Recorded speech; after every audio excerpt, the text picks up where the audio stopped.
Welcome to పక్క హైదరాబాద్. నేను శ్వేత. Details చూద్దాం. హైదరాబాద్ లో పెరుగుతున్న ట్రాఫిక్ రద్దీని పరిష్కరించడానికి తెలంగాణ రాష్ట్ర ప్రభుత్వం ఆరాంఘర్లో ఆధునిక అంతర్రాష్ట్ర బస్ టెర్మినల్ నిర్మించాలని ప్రణాళికలు సిద్ధం చేస్తోంది. నగరంలో ఉన్న 2 ప్రధాన బస్ టెర్మినల్స్ దగ్గర రద్దీని తగ్గించేందుకు ఆరాంఘర్ పరిసర ప్రాంతాల్లో కొత్త అంతర్రాష్ట్ర బస్ టెర్మినల్ ను నిర్మించనుంది.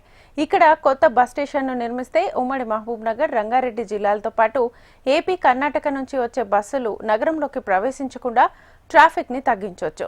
దక్షిణ తెలంగాణ వైపు ప్రయాణించే వారికి మెరుగైన రవాణా సౌకర్యాలు అందించవచ్చునని ప్రభుత్వం భావిస్తోంది. ఇదే అంశానికి సంబంధించి మరింత సమాచారాన్ని మా ప్రతినిధి అరుణ్ అందిస్తారు. హైదరాబాద్ నగరంలో ట్రాఫిక్ను తగ్గించడానికి, ముఖ్యంగా జిల్లాలు, ఇతర రాష్ట్రాల నుంచి వచ్చే బస్సులను క్రమబద్ధీకరించడానికి మరొక కొత్త బస్ టెర్మినల్ను నిర్మించాలనే ప్రభుత్వం ఆలోచన చేస్తుంది. ఈ నేపథ్యంలోనే ఆరంగల్ చౌరస్తా దగ్గర ఒక కొత్త బస్ టెర్మినల్ నిర్మించాలని ప్రభుత్వం ప్రణాళికలు అయితే సిద్ధం చేసింది. ఈ నేపథ్యంలో ఆరంగల్ చౌరస్తా దగ్గర ఉన్నటువంటి దాదాపు ICSW భవనాలు ఉన్నాయి. ఈ భవనాల దగ్గర దాదాపు 7.2 ఎకరాల భూమిని గుర్తించింది. దీనికి పరిహారంగా దాదాపు 6 కోట్ల రూపాయలు RTC ఆ సంస్థకు చెల్లించేందుకు సిద్ధమైంది. అయితే ముఖ్యంగా ఇక్కడ ఉన్నటువంటి ట్రాఫిక్ రద్దీని దృష్టిలో ఉంచుకొని దాదాపు ఇప్పటికీ నగరంలో 2 పెద్ద బస్ టెర్మినల్లు ఉన్నాయి. ఒకటి MGBS, ఆ తర్వాత JBS. అయితే ఉత్తర తెలంగాణ నుంచి వచ్చే బస్సులకు సంబంధించి అక్కడ JBS బస్ స్టాప్ను ఏర్పాటు చేశారు. అక్కడ ఆ ప్రాంత ప్రజలకు అది సౌకర్యంగా అయింది. అయితే ముఖ్యంగా ఈ దక్షిణ తెలంగాణ నుంచి వచ్చే బస్సులకు మాత్రం దాదాపు ఆరంగల్ చౌరస్తా ప్రధాన కేంద్రం. ఏదైతే దక్షిణ తెలంగాణ దాదాపు ఉమ్మడి మహబూబ్ నగర్ జిల్లా, అదేవిధంగా నల్గొండ, వికారాబాద్ జిల్లాల నుంచి వచ్చే బస్సులకు కూడా ఆరంగల్ చౌరస్తా ప్రధాన కేంద్రంగా ఉంది. అదేవిధంగా దక్షిణ తెలంగాణతో పాటు ముఖ్యంగా ఏపీ, కర్ణాటక లాంటి రాష్ట్రాల నుంచి వచ్చే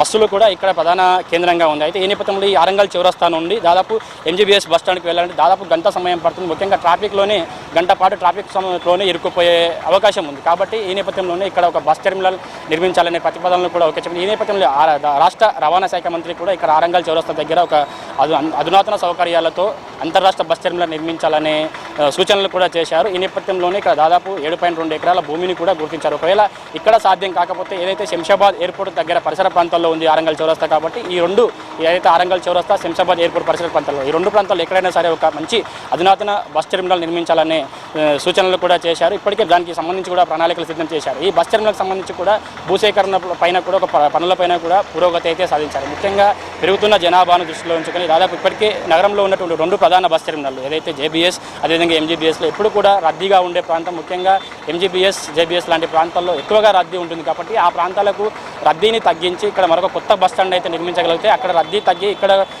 కొంచెం ట్రాఫిక్ సమస్య తగ్గే అవకాశం ఉంది. అదేవిధంగా ఇతర రాష్ట్రాల నుంచి వచ్చే బస్సులు ఏదైతే జిల్లాల నుంచి కావచ్చు, ఇతర రాష్ట్రాల నుంచి వచ్చే బస్సులను కూడా ఇక్కడనే కట్టడి చేయవచ్చు. ముఖ్య ఫలితంగా నగరంలో చుట్టూ కూడా నగరంలో ప్రధాన ప్రాంతాల్లో కూడా ట్రాఫిక్ సమస్య తగ్గే అవకాశం ఉంది. కాబట్టి ఇక్కడ కొత్త బస్ స్టాండ్ను నిర్మించాలనే కూడా ప్రతిపాదనలు వచ్చింది. దానికి తగ్గట్టు కూడా పనులు కూడా పురోగతి సాధించింది. ముఖ్యంగా దాదాపు 7.2 ఎకరాల భూమిని గుర్తించినా కూడా ఒకవేళ అక్కడ సాధ్యం కాకపోతే ఇక్కడ అదేవిధంగా ప్రభుత్వం పోర్ట్ సిటీ కూడా అంటుంది. కాబట్టి పోర్ట్ సిటీ కూడా ఈ ప్రాంతం దగ్గరలోనే ఉంది. కాబట్టి ఇది మొత్తం దీనికి సంబంధించి కూడా ఇప్పటికే ఏదైతే అధికారులను కూడా సూచించారు ఇక్కడ ప్రాంతానికి సంబంధించి ఈ ఆరంగల్ చౌరస్తా దగ్గర ఇప్పటివరకు ఇక్కడ శంషాబాద్ ఎయిర్పోర్ట్ కూడా దగ్గర ఉంది. కాబట్టి ఇక్కడ ఖచ్చితంగా ఒక బస్ టెర్మినల్ నిర్మించాలనే ఆలోచన కూడా చేసింది. మొత్తంగా ఈ ప్రాజెక్టుకు సంబంధించి కొంచెం పనులు కూడా క్షేత్రస్థాయిలో పనులు కూడా జరుగుతూ ఉన్నాయి. ఇప్పటికే ఈ ప్రాజెక్టు కూడా ప్రభుత్వం కూడా ఓకే చెప్పింది. దీనికి సంబంధించి RTC కూడా దానికి ఏదైతే భూమి సేకరణ జరుగుతుందో అక్కడ దానికి RTC తనకు సంబంధించి డబ్బులు కూడా ఇవ్వడానికి RTC కూడా సిద్ధమైంది. కాబట్టి ఇక్కడ బస్ టెర్మినల్ నిర్మించాలనే ఆలోచన కూడా చేస్తుంది. కాబట్టి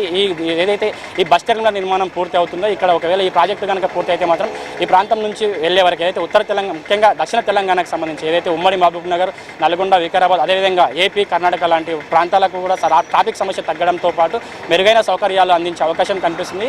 ఈ నేపథ్యంలో ఈ ప్రాజెక్టుకు సంబంధించి పనులు తొందరగా ఈ ప్రాజెక్టు పూర్తయితే మాత్రం ఇక్కడ మెరుగైన సౌకర్యాలు అయితే కనిపిస్తాయి. కెమెరా పర్సన్ గోవర్ధన్తో అరుణ్, HMTV, హైదరాబాద్.